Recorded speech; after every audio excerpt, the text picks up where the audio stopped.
En 2025, le prédiabète touche silencieusement une personne sur 3 en Occident et vous pourriez en faire partie sans même le savoir. Peut-être que vous vous sentez anormalement fatigué après les repas, que vous luttez contre des envies de sucre incontrôlables, que malgré tous vos efforts, la balance ne bouge pas. Et si le vrai problème n'était pas votre simple volonté, mais un métabolisme dysfonctionnel que personne ne vous a appris à identifier.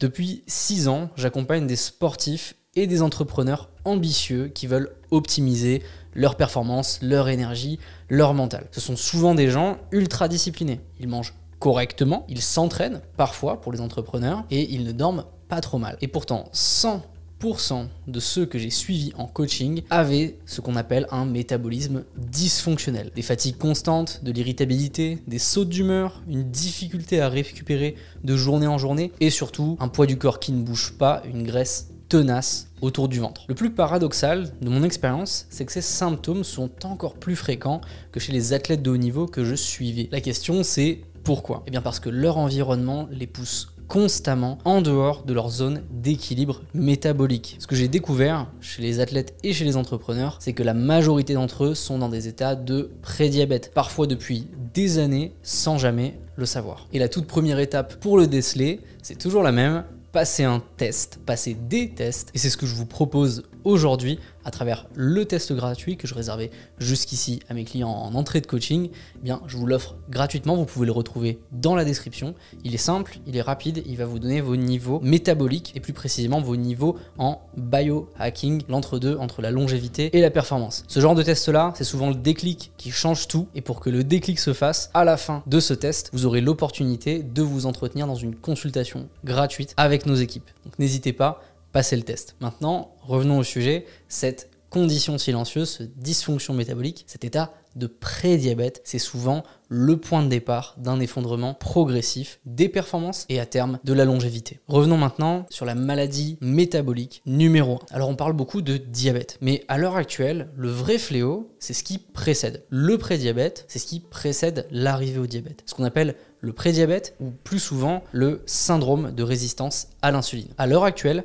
c'est la maladie métabolique numéro 1. Bien avant l'obésité, les maladies cardiovasculaires ou même la dépression, car souvent, elles les précèdent toutes. Les dysfonctions liées au prédiabète, elles agissent un petit peu comme un virus dans un système. Elles ralentissent tout, elles sabotent la récupération, elles dérèglent la régulation hormonale et bien souvent, un des grands marqueurs, elles laissent le cerveau en brouillard, ce qu'on appelle plus communément le brain fog. Alors on pourrait se dire, il suffit de faire un petit test sanguin, une analyse. C'est un très bon réflexe. Mais bien souvent, les analyses sanguines classiques ressortent souvent comme normales. Personne ne se rend vraiment compte de ce qui se joue en interne jusqu'à ce qu'il soit trop tard. Donc pour savoir si on est concerné par des dérégulations autour de l'insuline, des syndromes de prédiabète, je vais vous donner quelques symptômes. Le premier, c'est la fatigue chronique et surtout la somnolence après les repas. Il est normal qu'on se retrouve un petit peu hagard, pas forcément au top de notre forme après un repas. Mais si ça se prolonge sur plus d'une heure, 1h30, voire même 2 heures, c'est que vous êtes concerné. Le deuxième point,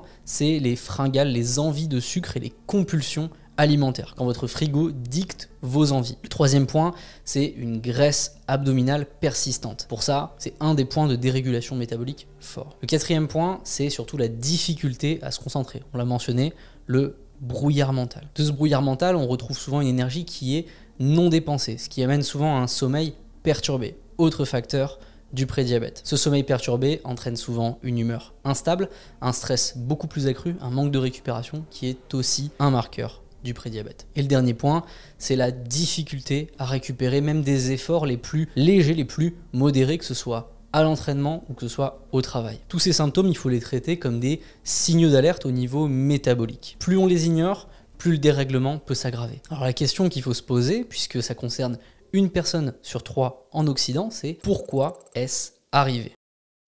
Pourquoi est-ce aussi répandu aujourd'hui et pourquoi est-ce devenu la norme ? Il y a 3 grandes raisons à cela et elles agissent ensemble en permanence. Le premier point, notre alimentation a évolué plus vite que notre biologie. Quelques points principaux, on mange en continu sans forcément beaucoup de repos digestif. Nos repas sont composés d'aliments souvent très transformés, hyper palatables avec un énorme goût, qui sont riches en glucides et bien souvent pauvres en micronutriments, on combine sucre, graisse industrielle et additifs, une chose que la nature, si on peut le mentionner comme ça, n'a jamais prévu. Le résultat, c'est que malgré que l'on ne consomme pas différemment de notre voisin, eh bien, on subit des dérégulations métaboliques, des pics d'insuline constants, sans jamais laisser à notre métabolisme le temps de se régénérer. À ces perturbations au niveau alimentaire, il faut rajouter notre mode de vie, qui est souvent sédentaire, et plus que sédentaire même, statique. Nous passons en moyenne plus de 10 heures par jour assis. A l'inverse, notre rythme, il y a de ça peut-être 40, 50, 60 années en arrière, 1 à 2 générations, était plutôt un rythme actif. On était souvent en station debout, voire même on utilisait la marche et notre corps pour produire cette énergie. Cette énergie, à l'heure actuelle, elle n'est pas mobilisée. Et ça amène à des dérégulations, notamment au niveau des muscles. Le muscle, c'est le plus gros capteur de glucose de notre corps, notamment au niveau des cuisses. Et nous l'utilisons à peine, à part à travers un entraînement ou quelques éléments de marche. Moins on bouge, plus notre corps devient résistant à l'insuline, même chez les gens qui peuvent être assez minces, qui ont un poids du corps assez bas. Pour ça, il faut regarder l'équilibre, surtout entre masse musculaire et masse grasse. Nombre de mes clients arrivent avec un objectif de perte de gras, de perte de poids. Des gens qui sont pourtant sur des statistiques qu'on estimerait comme normales.